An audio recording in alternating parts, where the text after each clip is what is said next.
feeling too nervous to do so. But even though there's hardly anybody in there, the place begins to feel suffocating, and I decide to leave, walking back out onto the empty streets. Almost immediately I get this feeling that I'm being watched, and I feel my gaze drifting up and towards the apartment. Soon I'm looking at my balcony and I see somebody standing there.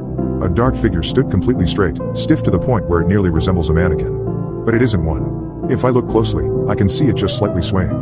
I froze in place, my mind hardly able to understand or accept what it was seeing. It's not my roommate. It's too tall. In fact, it's too tall to be anybody I know, its head nearly scraping the bottom of the balcony above. No matter how hard I tried, I couldn't make out any of its details. The darkness and distance may have been enough to explain that away. But there was something about it that drove me towards a different conclusion, that this thing simply possessed no details that could have been observed, that the only element of its composition was that of unadulterated darkness. Of course, my gut instinct was to get the hell away from it. But the voice in my head was telling me that if I were to try and run, this thing would end up following me. I went back into the McDonald's instead, locking myself in the bathroom as I finally dialed 911. I told the operator that somebody had broken into my place but that I had gotten out of there without them noticing but that they were still in there.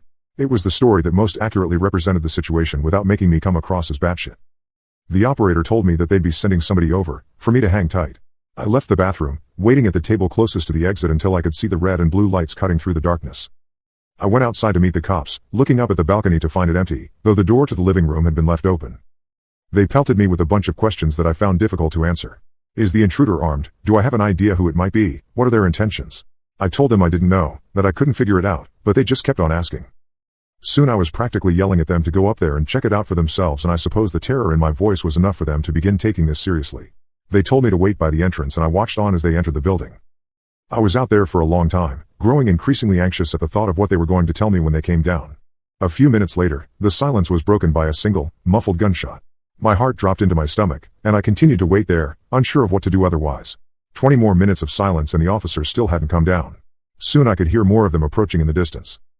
Before I knew it, 4 more cop cars had pulled up around me and the scene had fallen into chaos, officers shouting over each other and into their radios, more questions being hurled my way, none of which I was able to answer. The next few sequences were mostly a blur, but I remember the building being evacuated, the tenants frightened and confused as they were ushered outside while the officers became more and more frantic. I remembered hearing more scattered gunshots, some screaming, other noises that were difficult to make sense of. There were a few lapses in my memory after that, but I recall being pushed into the back of a police car. After being driven to the station, I was led into one of the interrogation rooms where I found 2 nondescript men in suits waiting for me. They didn't introduce themselves and immediately went into a series of questions, each one more bizarre than the last.